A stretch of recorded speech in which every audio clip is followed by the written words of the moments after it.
In the annals of empire, there are battles decided not by the roar of cannon, but by the whisper of coin.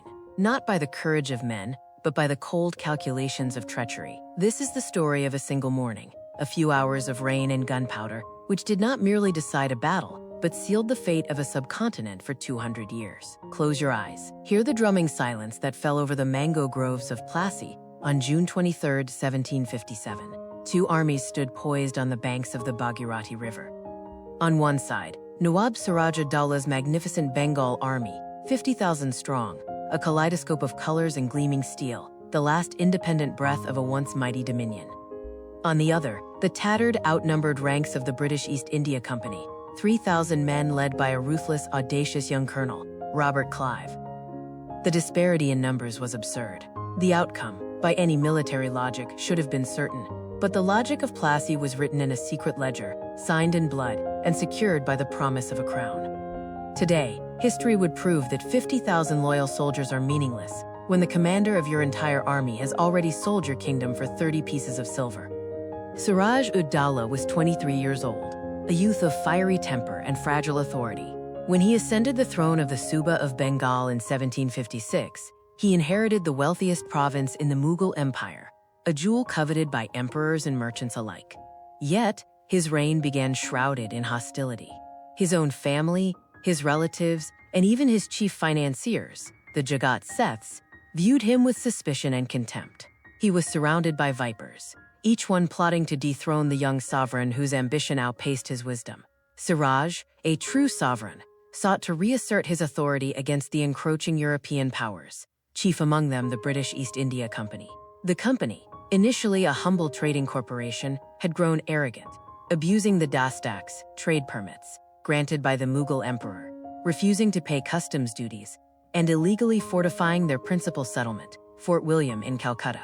Their intent was clear. They had graduated from mere merchants to masters. The Nawab's ultimatum to Clive and the company was concise: cease the illegal fortifications and conduct yourselves as traders, not kings. When the English ignored him, Siraj acted with swift, decisive force.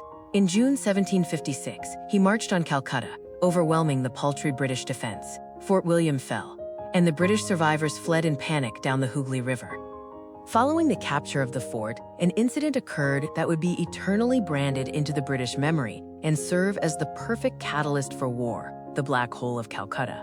On a sweltering night, 146 British prisoners of war were allegedly confined to a tiny, windowless guardroom, a space barely 20 feet by 15. By the morning, only 23 were said to have emerged alive, having succumbed to suffocation and heat exhaustion. While modern historians debate the exact numbers, some suggesting the figure was grossly exaggerated for propaganda, the event served its purpose brilliantly. In London, in Madras, and in the company's offices across India, the story ignited a burning cry for revenge. Robert Clive, then stationed in Madras, Chennai, was the man chosen to deliver it. A former company clerk who had forged a reputation as a daring and lucky soldier in the Carnatic Wars, Clive had a singular focus: crush Siraj-ud-Dawla, reclaim Calcutta, and secure the company's economic future in Bengal, whatever the cost. Clive's military force, though small, was formidable. A blend of seasoned British regulars and disciplined sepoys, Indian soldiers trained in European tactics. But Clive knew numbers alone could not defeat an army 50,000 strong. He needed an inside track. He needed betrayal. Upon reclaiming Calcutta in January 1757 and forcing the Nawab to sign the unfavorable Treaty of Alinagar, Clive intensified his espionage. His agent, Omihand, a wealthy Sikh merchant, became the chief architect of the conspiracy. The net of treachery began to ensnare the Nawab's most trusted and powerful men. Mir Jafor Ali Khan, the Bakhshi, commander-in-chief of the Bengal army. He was old, ambitious, and deeply resentful of Siraj's perceived insults and volatile temperament. Clive promised him the throne of Bengal. Jagat Seths, the most powerful banking family in India. Siraj had threatened their wealth, leading them to finance the conspiracy against him. Rai Durlab, the Nawab's commander of the artillery. Yar Lutuf Khan, commander of a large cavalry unit. The conspirators agreed. On the day of battle, the majority of the Nawab's army, led by Mir Jafor and Rai Durlab, would remain inactive or stage a clumsy, half-hearted attack.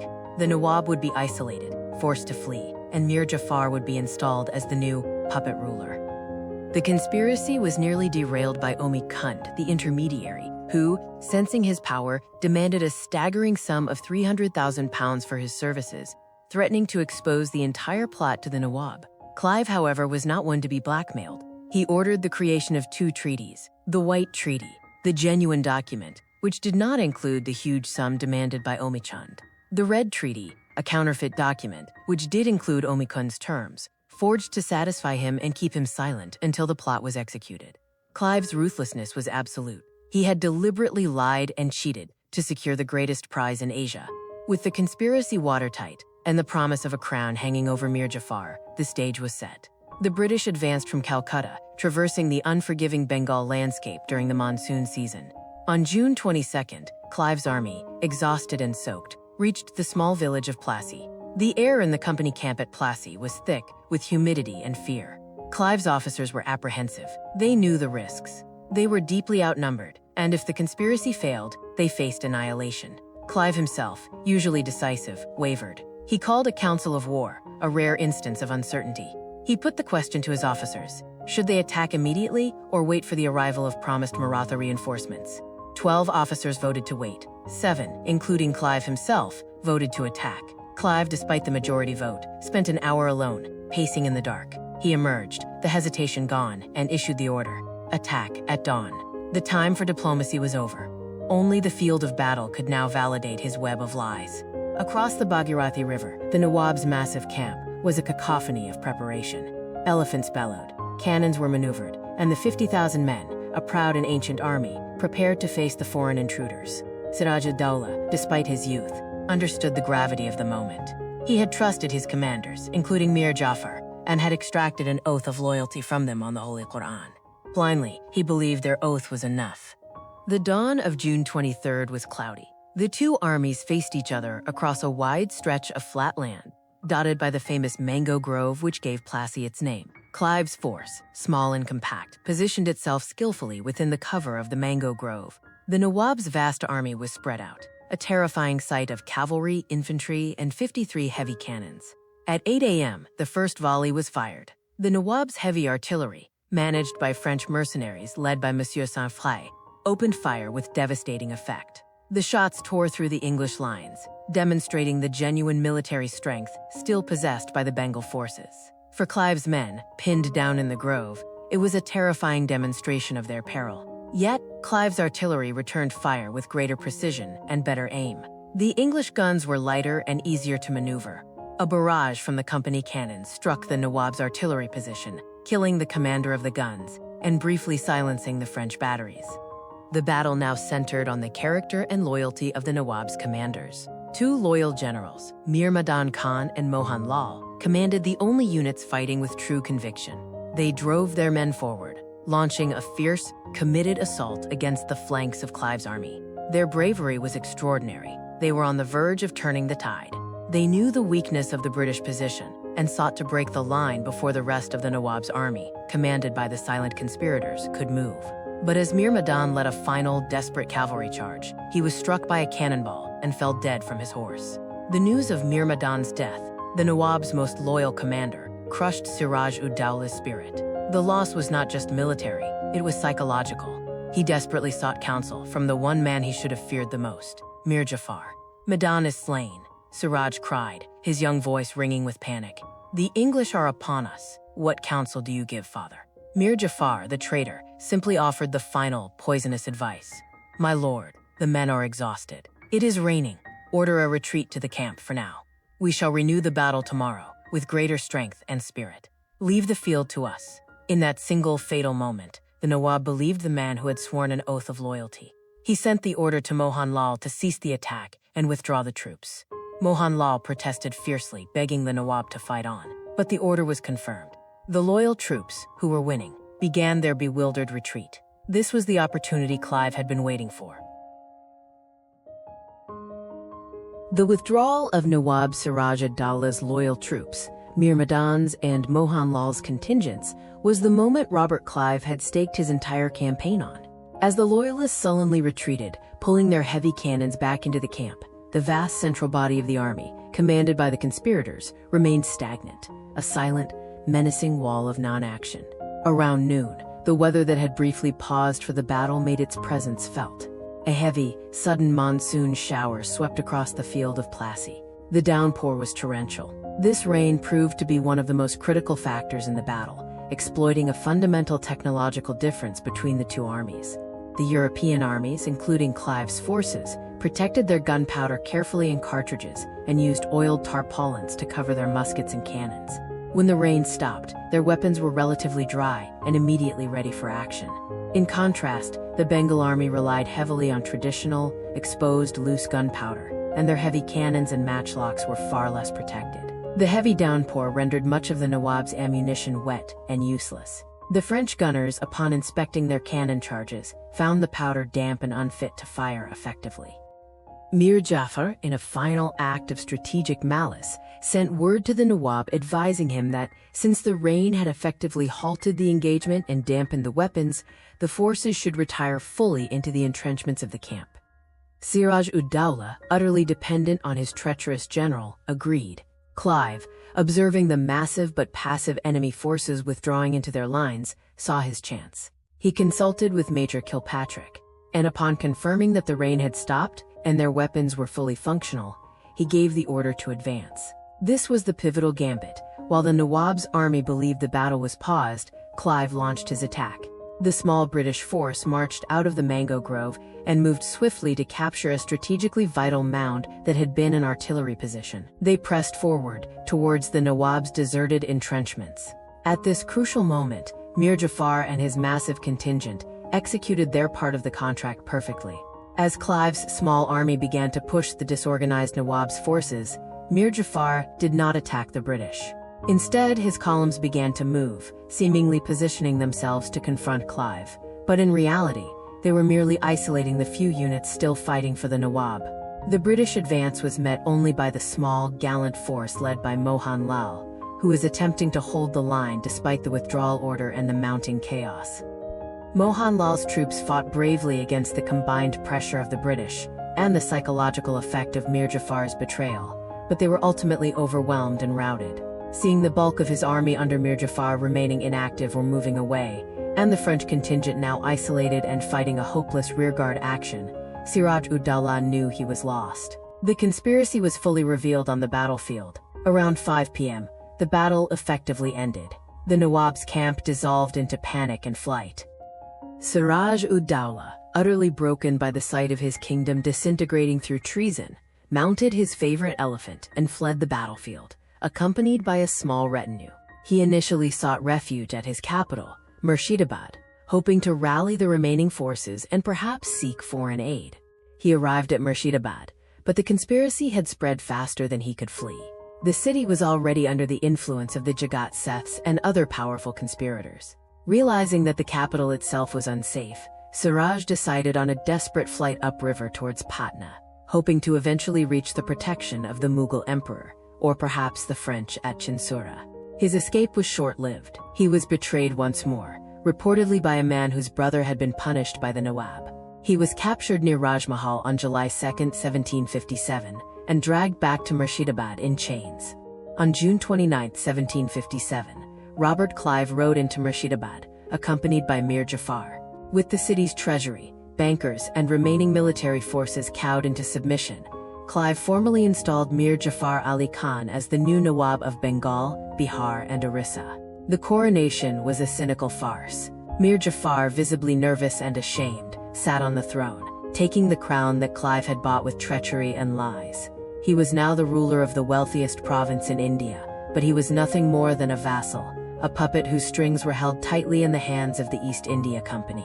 The first and most urgent demand of the new regime was the removal of the former ruler. Mir Jafar's son, the cruel and reckless Mir Miran, was tasked with the execution. In the dead of night, on July 2, 1757, the 24-year-old Siraj-ud-Dawla was brutally murdered in his cell by Mir Miran's assassins. His body was displayed publicly on an elephant the next morning to confirm his death, a grim spectacle meant to crush any remaining loyalist resistance. The youth, who had inherited a throne and lost it in little over a year, became a martyr for independence and a lasting symbol of betrayal in the history of the subcontinent. The primary goal of the conspiracy was now realized: money. Mir Jafor was forced to pay an astronomical sum to the East India Company and the individual conspirators.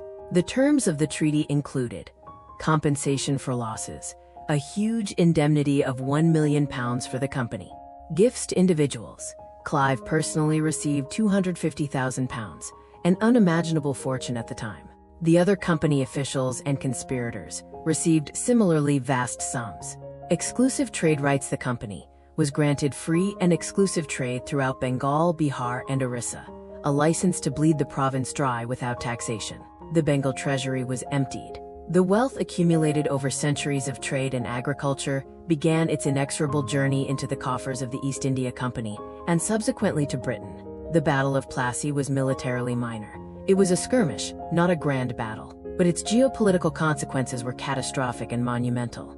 Plassey did not just establish a new Nawab, it established the East India Company as the paramount political and military power in Bengal. The battle provided the company with the immense revenue base of Bengal, which was then used to fund its expansion across the rest of India. It was the crucial first step on the two-century journey that led to the establishment of the British Raj. For the people of Bengal, the consequences were immediate and tragic. The puppet administration of Mir Jafor, followed by the complete financial control of the company, led to gross mismanagement, extortion, and the economic ruin of the region.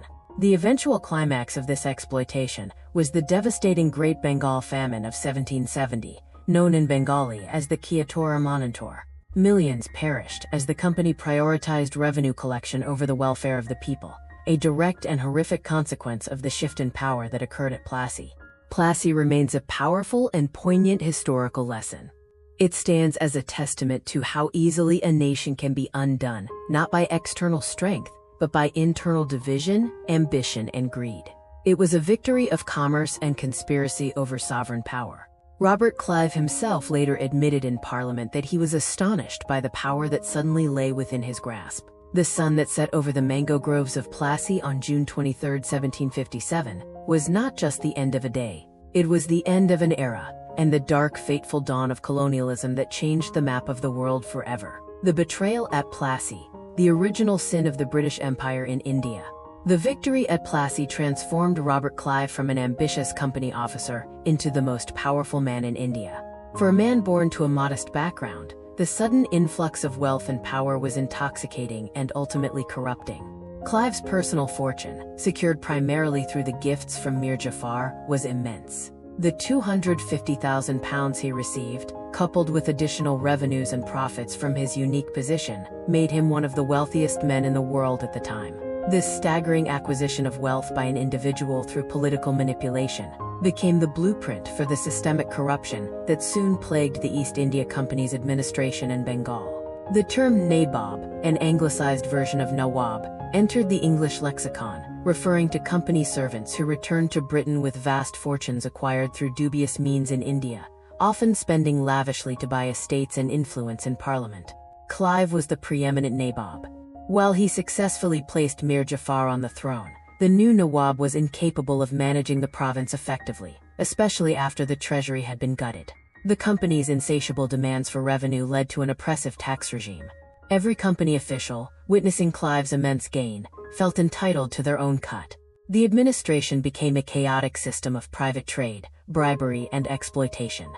Clive returned to England in 1760, a celebrated hero. He was lauded as the conqueror of Bengal, the man who had secured the trade and revenue that bolstered Britain's status as a global power.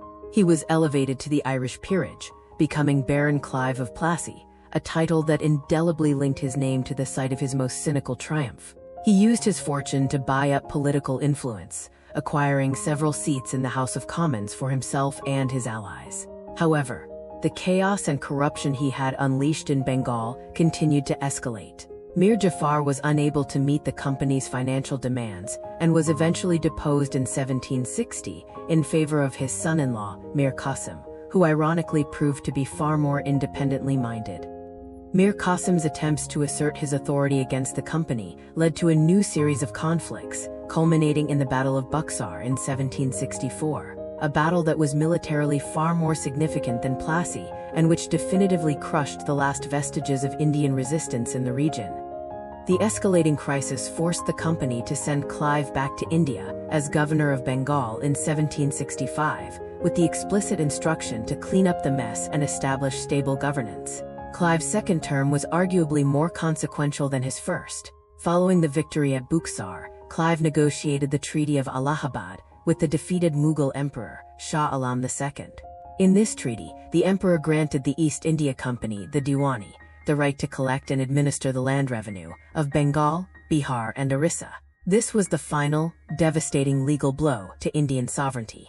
The company now held the Diwani, fiscal administration, while the Nawab still held the Nizamat, military and criminal justice. This system of dual government was a deliberate and deceptive mechanism that gave the company power without responsibility, and the Nawab responsibility without power. It allowed the company to siphon off Bengal's immense wealth, starving the region of administrative funds, and ultimately leading to the famine of 1770. Clive made a genuine attempt to curb the corruption of his subordinates, forbidding private trade and enforcing stricter rules, a bitter irony given his own initial actions. He left India for the final time in 1767, having transformed the company from a trading entity into a territorial ruler. Clive returned to England a second time, not as a conquering hero, but as a deeply controversial figure, weighed down by the financial and moral consequences of his actions. By the early 1770s, the disastrous administration of Bengal and the shocking profits of the company men, especially following the devastating famine which was blamed on the company's greed, caused a massive public and parliamentary outcry in Britain. Robert Clive, the wealthiest and most visible nabob, became the target. In 1772, Parliament launched an inquiry into the East India Company's affairs, focusing heavily on Clive's acquisition of wealth. The charges were severe: corruption, abuse of power, and personal enrichment. Clive's defense before the House of Commons was legendary in its audacity. He freely admitted to receiving the vast sums of money, but passionately denied any moral wrongdoing, arguing that his actions were necessary for the preservation of the British interest in India. He famously articulated his astonishment at the wealth he found in Murshidabad. "When I recollect entering the Nabob's treasury, with heaps of gold and silver to the right and left, and these crowned with jewels, I stand astonished at my own moderation." Despite the damning evidence and the public mood, Clive was ultimately acquitted of the charges of corruption in 1773. Parliament, however, passed a resolution stating, "Robert, Lord Clive, did render great and meritorious services to his country." This legal vindication was a political necessity. Parliament knew that condemning Clive would be condemning the very foundation of the British Indian Empire, an empire that was now pouring staggering wealth into Britain. They chose to validate the fruits of his conquest, while simultaneously passing the Regulating Act of 1773 to impose greater governmental control over the company's affairs. The legal acquittal did not bring Clive peace. The public scrutiny, the constant attacks, and the moral stain of Plassey and the subsequent exploitation of Bengal haunted his final years. He suffered from severe depression and was often in poor health, exacerbated by opium addiction used to manage a long-term medical condition. On November 22, 1774, Robert Clive, Baron Clive of Plassey, the man who had bought an empire with betrayal, took his own life at the age of 49. His life was a paradox: a great military strategist who won his most important victory through deceit, a reformer who was himself the greatest symbol of corruption, and a man who brought boundless riches to his nation while dying by his own hand, consumed by the moral weight of his conquest. Plassey, therefore, was not just the undoing of Sirajuddaula, but the beginning of a complex and tragic trajectory for Robert Clive himself. The betrayal he orchestrated echoed far beyond the mango groves, staining the nascent British Empire and haunting its chief architect until his final breath. Under the company's control of the Diwani, the pressure to collect revenue skyrocketed. The British administrators, focused solely on maximizing profits to satisfy the company shareholders in London and fund their wars across India, raised the land tax to extortionate levels, often over $50 per dollar of the agricultural produce. The company's officials and their Indian agents, gumastas, forced local farmers and artisans to sell their goods, particularly raw silk and cotton, at artificially low prices.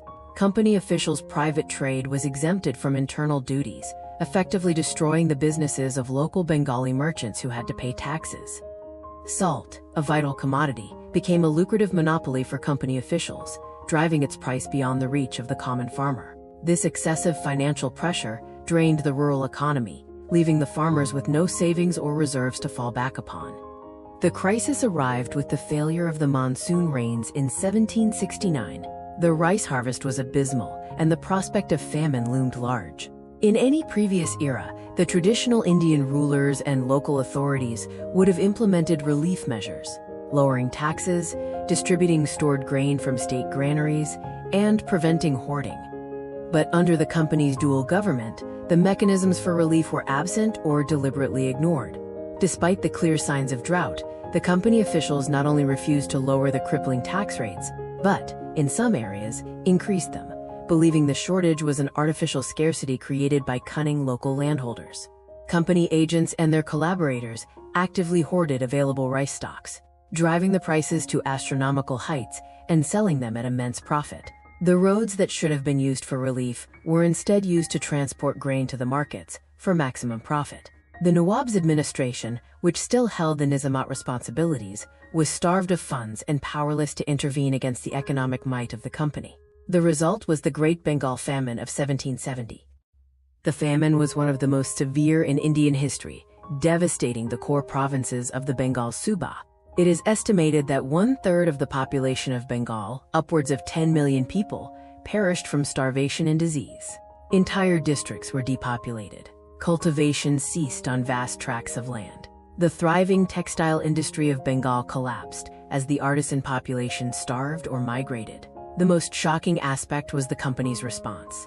The directors in London congratulated themselves on the increase in their revenue collections during the height of the famine, because the collections were made by force from the surviving population. The famine was the direct, delayed, but inevitable consequence of the system of exploitation established in the wake of the Battle of Plassey. Plassey had transferred the political authority and economic control of Bengal into the hands of a corporation whose sole motive was commercial gain. When faced with a humanitarian crisis, this system proved utterly devoid of human conscience or accountability. The gold that lined Clive's pockets was, in essence, the lifeblood drained from the fields of Bengal. To fully understand Plassey, one must place it within the wider context of the Anglo-French rivalry, a global conflict that extended from Europe to North America and India. The Battle of Plassey was fought during the 7 Years' War, 1756 to 1763, a conflict often described as the First True World War. In India, the war manifested as the Third Carnatic War between the British East India Company and the French Compagnie Française des Indes Orientales. In Bengal, the French held the trading post of Chandanagar, located upriver from Calcutta. Sirajuddaula, deeply suspicious of the British, initially favored the French, viewing them as a potential counterweight to Clive's rising power. Clive was acutely aware that he could not secure his position in Bengal or successfully march on the Nawab, while a powerful French presence remained nearby. In March 1757, Clive broke the Treaty of Alinagar, which he had forced Siraj to sign, and launched a military assault on the French garrison at Chandanagar. Despite protests from the Nawab, who saw the French as his nominal allies, and the company's action as a breach of neutrality, the British, aided by a naval squadron, quickly overwhelmed the French defenses. The fall of Chandanagar was a critical prelude to Plassey. It removed the only European power that could have potentially aided Sirajuddaula and secured the company's flank. The remaining French soldiers, under their commander Monsieur Saint-Fray, threw their lot in with the Nawab, forming the only professional European contingent that fought loyally for Siraj at Plassey. When the final orders for withdrawal were given at Plassey, the brave French gunners fought a rearguard action to cover the retreat of the Nawab's main body, holding off Clive's advance for a crucial period. Their fierce, though ultimately futile resistance highlights the global stakes involved. The fate of Bengal was being decided as a mere theater in a larger worldwide struggle for European supremacy. The defeat of the French in Bengal, cemented by their loss at Plassey, and later the final British victory in the Carnatic Wars, eliminated the last viable European rival. This ensured that when the British took political power, they had no one to compete with for the wealth or the territory, leaving the people of Bengal utterly defenseless. The Battle of Plassey was not an exclusively European affair. The true architects of the downfall of the Bengal Subah were the powerful Indian figures who chose personal ambition and economic gain over loyalty to their sovereign. To understand the depth of the betrayal, one must examine the motivations of the key Indian co-conspirators, Mir Jafor, the aspiring Nawab, and the Jagat Seths, the banking magnates. Mir Jafor was the Bakshi, commander-in-chief of the Nawab's army, the second most powerful military position in the province.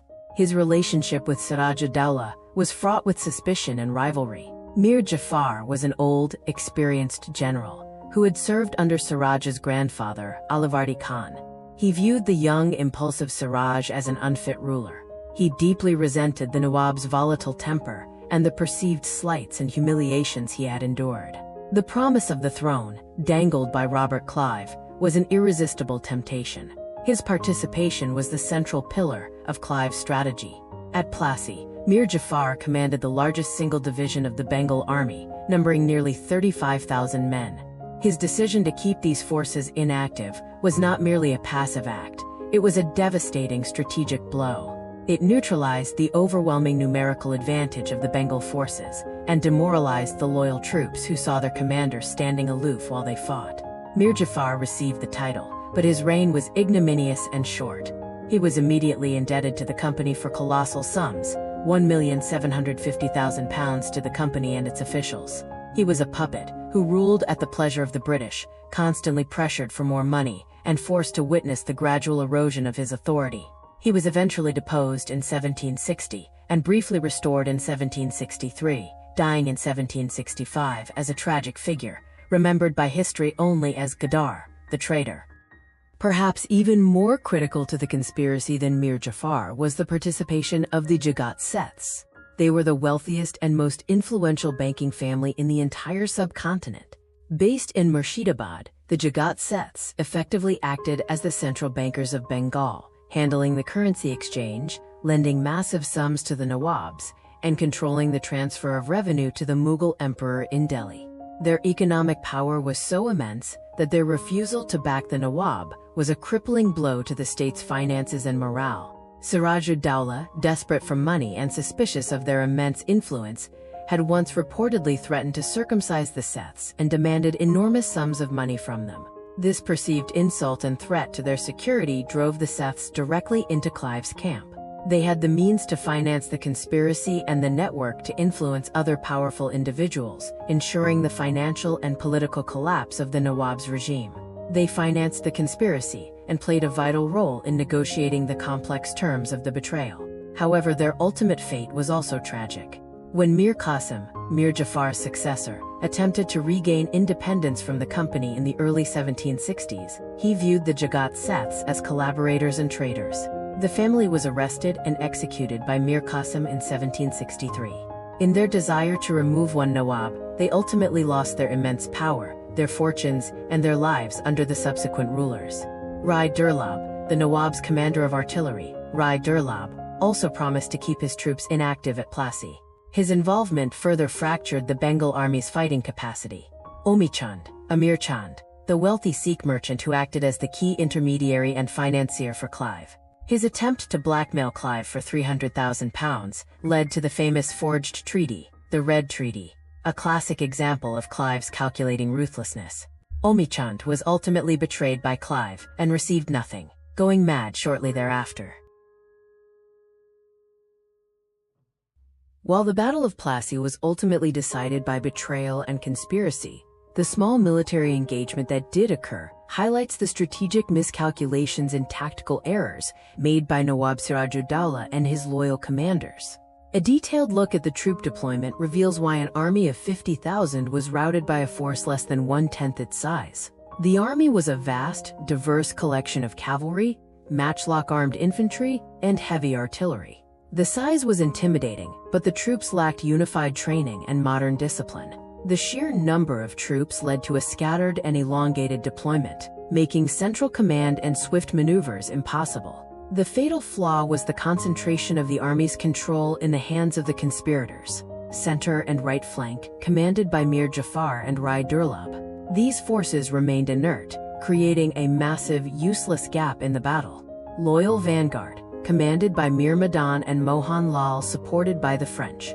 These were the only troops that engaged the British, and they fought with courage and skill.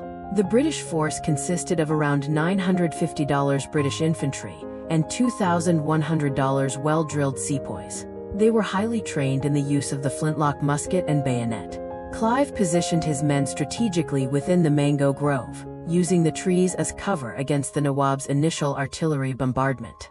While fewer in number, the British cannons were lighter, more mobile, and crucially, were equipped with highly skilled gunners who could fire with greater accuracy and protect their gunpowder from the rain.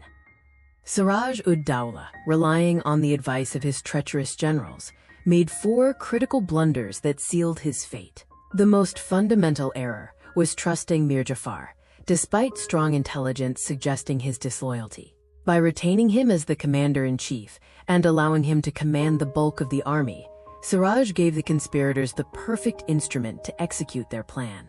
The Nawab's artillery was composed of heavy cannons, which were difficult to move and took a long time to reload. Their initial bombardment was fearsome, but once the loyal forces retreated, they became isolated and vulnerable. The decision to order a general withdrawal into the camp after the death of Mir Madan was the ultimate blunder. It was given on the advice of Mir Jafor and was militarily nonsensical. The loyal forces were ordered to retreat right after the heavy downpour. This not only demoralized the troops, but, more importantly, exposed the now damp gunpowder in the process of moving. Clive seized this moment, knowing his own gunpowder was protected, and immediately launched a counterattack. By abandoning his army and fleeing the field, Sirajuddaula destroyed any hope of rallying the remaining loyal forces. A sovereign's presence, even in the face of defeat, is often enough to inspire continued resistance. His flight signaled the definitive end of the battle. Clive's success was not just luck, it was a blend of cunning strategy and battlefield audacity. Clive exploited the Nawab's political weakness and surrounded him with doubt, making Siraj psychologically fragile before the first shot was fired. His positioning in the mango grove minimized casualties from the Nawab's devastating initial cannonade, allowing his smaller force to weather the storm. The decision to launch an attack immediately after the rain, when he saw Mir Jafor's forces remaining inert and the Nawab's main body retreating, was a stroke of genius. He recognized that the diplomatic battle was over, and a military opportunity had opened up, forcing the issue before the Nawab could reconsider. The Battle of Plassey thus was less a clash of armies, and more a masterclass in political sabotage and exploiting a momentary tactical weakness. The small British force, secure in the knowledge of their enemy's internal betrayal, simply had to hold their ground until the moment arrived to turn the enemy's chaos against itself. The Battle of Plassey has been the subject of intense debate among historians for centuries. The perspectives often differ sharply, depending on whether the historian hails from Britain, India, or Bangladesh. Examining these different viewpoints is crucial for a complete understanding of the event. Plassey was initially presented as a glorious and necessary British victory, a triumph of courage, discipline, and superior European civilization over Oriental despotism and anarchy.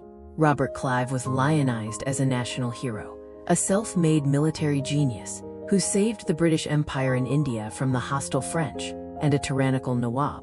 The conspiracy and the resulting plunder were often downplayed or justified as necessary political maneuvering in a volatile environment. The British had a moral right and duty to govern Bengal due to the Nawab's incompetence, highlighted by the Black Hole incident, and the perceived anarchy following the decline of the Mughal Empire. This view, prevalent in India and Bangladesh, reframes Plassey not as a victory, but as a national tragedy and a crime of fraud. Clive is seen as a cunning, corrupt mercenary who established an empire based on deceit and forgery. The focus shifts entirely to the conspiracy and the betrayal of the Jagat-Seths and Mir Jafor. Plassey was a mere skirmish, a quote, pitched battle that was never fought, as some put it, that succeeded only because of the internal rot and avarice of the Bengali elite. The real military turning point was the Battle of Buxar in 1764, but Plassey was the political and moral beginning of the loss of independence. For the region that became modern-day Bangladesh, Plassey is viewed as the moment the last independent Bengali rule truly ended. The Nawab's capital, Murshidabad, lies in the heart of the historic Bengal Suba, making the subsequent 2 centuries of foreign domination a very personal loss of national sovereignty. The Bangladeshi perspective often places a greater emphasis on the immediate economic plunder and the subsequent devastating consequences, such as the Great Bengal Famine of 1770, which disproportionately affected the agricultural lands of East Bengal, modern Bangladesh. The historical narrative connects the legacy of economic deprivation to the colonial policies initiated at Plassey. Modern consensus largely integrates these views. Plassey was a political and commercial victory secured through betrayal, not a military feat. It revealed the immense vulnerability of a state whose core institutions were fractured by elite disloyalty. The skirmish of Plassey irrevocably led to the empire, marking a clear, dark dividing line in the history of the subcontinent. The flight of Sirajuddaula from the field of Plassey on the evening of June 23, 1757, marked the true end of independent Bengali rule. His final journey was a swift and tragic descent from the pinnacle of power to a prisoner's lonely death.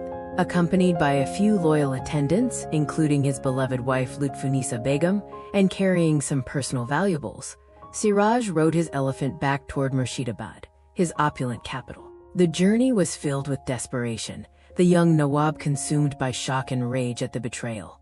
He arrived at Murshidabad on June 24th, only to find the atmosphere heavy with dread and intrigue. The city, which was home to the conspiring Jagat Seths and the opportunistic elements of the old nobility, was already turning against him. The conspirators, with the power of the company now backing them, seized control of the city's resources and political machinery. Siraj made a last, pathetic attempt to rally the remaining forces and secure the treasury. However, the soldiers, knowing their commander-in-chief Mir Jafor was now siding with the British, were unwilling to risk their lives for a lost cause. The gates to the treasury remained sealed by loyalists, who feared it would fall into the wrong hands. Realizing he could neither raise an army nor find funds, Siraj resolved on a final, desperate escape. Sirajuddaula decided to flee upriver towards Patna, hoping to find refuge with the Mughal governor there, or perhaps join forces with the French contingent still active in the north. He took a boat with his family and a few trusted retainers, leaving the wealth and the throne behind. The flight ended abruptly near Raj Mahal, in modern-day Jharkhand, then part of the Bengal Suba. Exhausted and starving, the group stopped for supplies. It was there that Siraj was recognized and betrayed. The man who handed the Nawab over to his enemies was Mir Daoud, a local official, and the brother of a man the Nawab had once punished. The sight of the young Nawab, captured and in chains, was a moment of profound humiliation. He was transported back to Murshidabad, not as a sovereign, but as a condemned criminal. On the night of July 2, 1757, Siraj-ud-Dawla was imprisoned in the Jalali Palace at Murshidabad. His fate was swiftly decided by the new regime. Mir Jafor, though now the Nawab, was reportedly hesitant to execute his predecessor, fearing the long-term political repercussions of regicide. However, his brutal son, Mir Miran, known as the Cruel Nawab, had no such compunctions. Mir Miran ordered the execution of Siraj-ud-Dawla, likely pressured by the company and the conspirators, who needed the final, physical elimination of the legitimate ruler to secure their power. The deed was carried out by Muhammad Ali Beg, an assassin hired by Mir Miran. Siraj-ud-Dawla was barely 24 years old when he was murdered. His execution was swift and brutal. His corpse was placed on an elephant and paraded through the streets of Murshidabad the following morning to quash any rumor of his survival and to terrorize his remaining loyalists.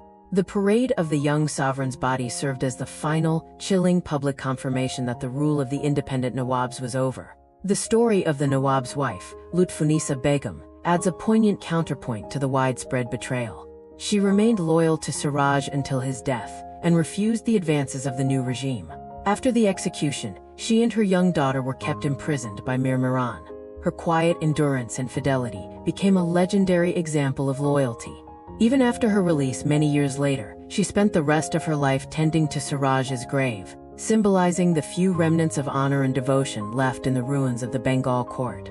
The death of Siraj-ud-Dawla was not just the end of a ruler, but the violent final chapter of an independent dynasty, clearing the path for the East India Company to assume undisputed political control.